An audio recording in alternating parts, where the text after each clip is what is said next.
Well, word coming in from the border, it's going from bad to worse. We understand in December, some 300,000 encounters with illegals at the border, and the numbers are only going to get worse. I want to bring into the conversation a good friend of this program. He is a great congressman from the beautiful state of Missouri, Congressman Eric Burlison. Congressman, hope you're doing well today. Happy New Year, Todd. And Happy New Year to you as well, Congressman. I know you've been pretty passionate and vocal about what's happening down on our southern border. At what point do we have to say this is untenable? The government's not doing their job, so the states are going to have to step in and either shut down or secure that border in some way. What we're experiencing is not an immigration crisis; it's an invasion. It's an absolute invasion, and the impact that's being felt in every community across the United States is severe. And so if you care anything about this country, you'll shut down the border.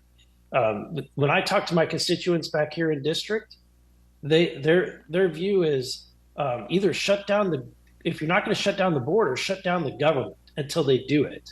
And I think that it's time that we need to put our foot down and demand that nothing pass in Washington, D.C. until we fix the border.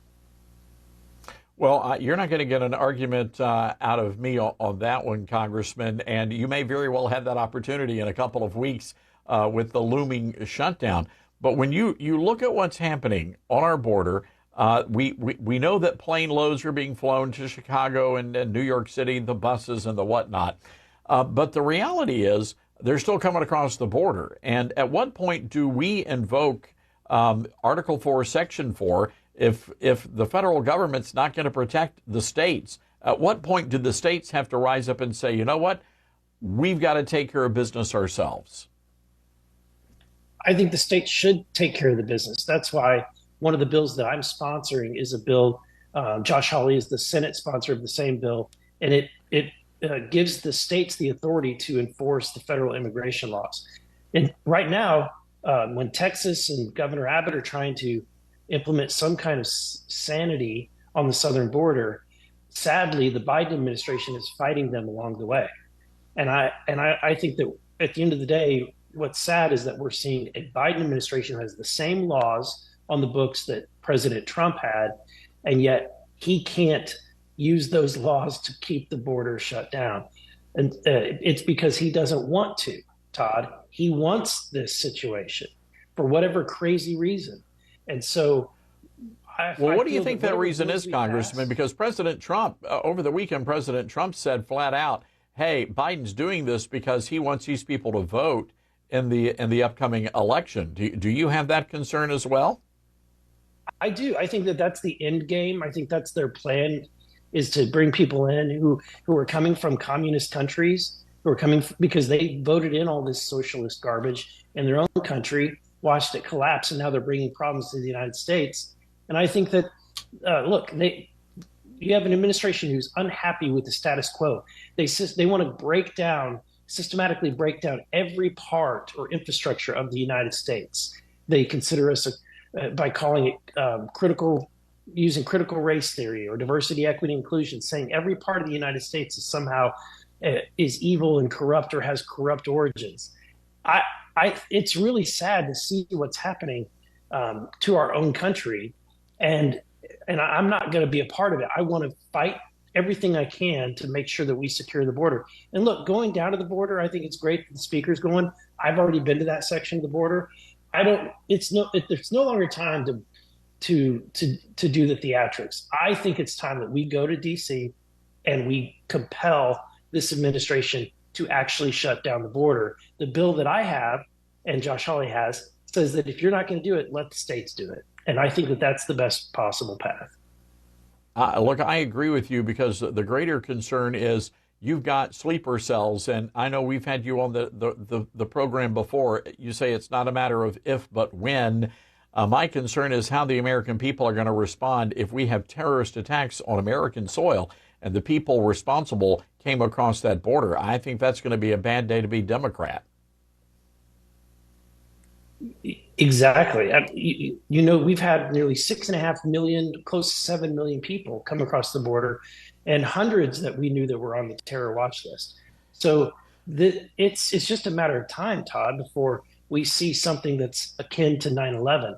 And look, what we're seeing happen in New York right now, where you have pro Hamas protesters or pro Palestinian protesters who are taking over the streets, shutting down JFK Airport in New York. Look, folks, this is the result of an open southern border and an invasion in the United States of America. Congressman, New Suffolk University polling out shows President Trump with about a 50-point lead over Nikki Haley and Ron DeSantis. But the numbers I want to focus on are the Hispanic numbers. When you break down the race between Trump and Biden, Donald Trump is actually winning the Hispanic vote. Why do you think that is? I think that, Todd, I think a lot of the people that came here from the Hispanic community have traditional Christian values. What they're seeing with this new White House administration, their attitudes towards funding transgender surgeries, their attitudes towards funding abortions, going out of the way to pay for the travel expenses for people who want to fund their to have their abortions. I think that goes against the grain to a lot of Hispanics, and I think it's good that they're actually paying attention to the differences between the parties. All right. Well, Congressman, we're going to leave it there. It's going to be a marathon sprint, and it all starts in a couple of weeks in Iowa. Do you think we're going to have a unified Republican Party coming out of all of this? I think we're seeing a unified party now. When you look at Donald Trump's polling numbers, it shows that he overwhelmingly is uniting Republicans around his return. And I hope that after he wins the primary, that the rest of the Republican Party gets behind him, as well as Well, independents. I hope you're right there. I'm concerned about the Koch brothers and that whole wing of the party, and I really do hope they get on board. If Trump is the nominee, which I believe he's going to be, it's all hands on deck. Everybody's got to get behind the president, and we've got to work together. It's going to be that kind of an effort. Congressman, appreciate you coming on the program today, and I hope you have a happy New Year. You too, Todd. Thank you.